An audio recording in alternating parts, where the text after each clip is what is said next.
ಸ್ವಾಮಿ ಶಿವಕುಮಾರ್ ಅವರೇ, ನೀವು ನಾಳೆ ಪಶ್ಚಾತ್ತಾಪ ಪಡೋರಿದ್ದೀರ. ಯಾವುದೋ ಮಾಡಬಾರ್ದಂತ ಒಂದು ಅಕ್ಷಮ್ಯ ಅಪರಾಧ ಮಾಡಿ ಎಲ್ಲರನ್ನ ರಕ್ಷಣೆ ಮಾಡಿ ಈ ನಾಡಿನ ಜನರ ನಂಬಿಕೆ ವಿಶ್ವಾಸ ದ್ರೋಹ ಮಾಡಿದಂತ ಒಬ್ಬ ವ್ಯಕ್ತಿಯನ್ನು ಮುಖ್ಯಮಂತ್ರಿಯಾಗಿ ಕುಣಿಸೋಕೆ ನೀವು ರಕ್ಷಣೆಯನ್ನು ಕೊಟ್ಟಿರಿ ಮಾನ್ಯ ಶಿವಕುಮಾರ್ ಅವರೇ. ನಾನು ಇವತ್ತು ಹೇಳೋದಿಲ್ಲ ಯಾವುದೇ ಮಾತನ್ನ, ಕಾಲನೇ ಎಲ್ಲ ಹೇಳುತ್ತೆ.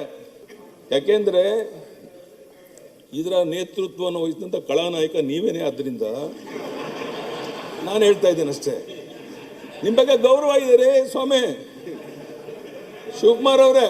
ಅಪ್ಪ, ನನಗೂ ಯಡಿಯೂರಪ್ಪನವ್ರಿಗೂ ಸಂಬಂಧ ಪ್ರೀತಿ ವಿಶ್ವಾಸ ಇದೆ. ಆದರೆ ನಾನು ಕಳ್ಳನಾಯಕ ಅನ್ಸ್ಕೊಳ್ಳಿಕ್ಕೆ ನಾನು ತಯಾರಿಲ್ಲ. ನನಗೆ ರಕ್ಷಣೆ ಮಾಡಬೇಕು. ನಾನು ನನ್ನ ಪಾರ್ಟಿ ಡ್ಯೂಟಿನ ರಾಹುಲ್ ಗಾಂಧಿ ಅವರು ನನಗೇನು ತತ್ವ ಆದೇಶ ಕೊಟ್ಟಿದ್ದಾರೆ, ಮಾರ್ಗದರ್ಶನ ಕೊಟ್ಟಿದ್ದಾರೆ, ನಮ್ಮ ನಾಯಕರು ಏನು ಕೊಟ್ಟಿದ್ದಾರೆ ಆ ಕೆಲಸವನ್ನು ನಾನು ಮಾಡಿದ್ದೇನೆ. ಇದನ್ನ ನನ್ನ ಹಿರಿಯ ನಾಯಕರುಗಳು ಕೇಳಿ ನಾನು ಕಳ್ಳನಾಯಕ ಶಬ್ದ ವಾಪಸ್ ತಗೊಳ್ಳೋಣ ಶಿವಕುಮಾರ್, ವಾಪಸ್ ತಗೊಳ್ಳೋಣ. Okay, thank you. Shivakumar, one man's food is another man's poison. ನೀವು You are a villain to him, you are a hero to someone else.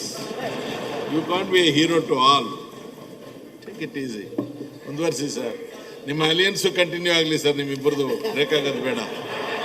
ಮುಂದಿನ ಮುಖ್ಯಮಂತ್ರಿ ಆಗಬೇಕು ಅಂತ ಕನಸು ಕಾಣ್ತಿರೋ ನಿಮ್ಮ ಬಗ್ಗೆ ಕಳಾನಾಯಕ ಅಂತ ಕರೆಯಲ್ಲ ನಾನು. ಅಲ್ಲಿದ್ರೆ ಮುಖ್ಯಮಂತ್ರಿ ಆಗ್ತೀರಾ? ನನಗೆ ಅರ್ಥ ಆಗೋದಿಲ್ಲ. ಅಲ್ಲ ಸ್ವಾಮಿ, ಕೇಳಿ ಶಿವಕುಮಾರ್ ಅವರೇ, ನಿಮ್ಮನ್ನ ಇನ್ನು ಕೆಲವೇ ತಿಂಗಳುಗಳಲ್ಲಿ ಕಾಂಗ್ರೆಸ್ ಅನ್ನುವಂಥ ಹೆಸರನ್ನ ಇಲ್ಲದಂತೆ ಅಪ್ಪ ಮಕ್ಕಳು ಸೇರಿ ಮಾಡದೇ ಇದ್ದ ನನ್ನ ಯಡಿಯೂರಪ್ಪ ಅಂತ ನೀವು ಕರಿಬೇಡಿ.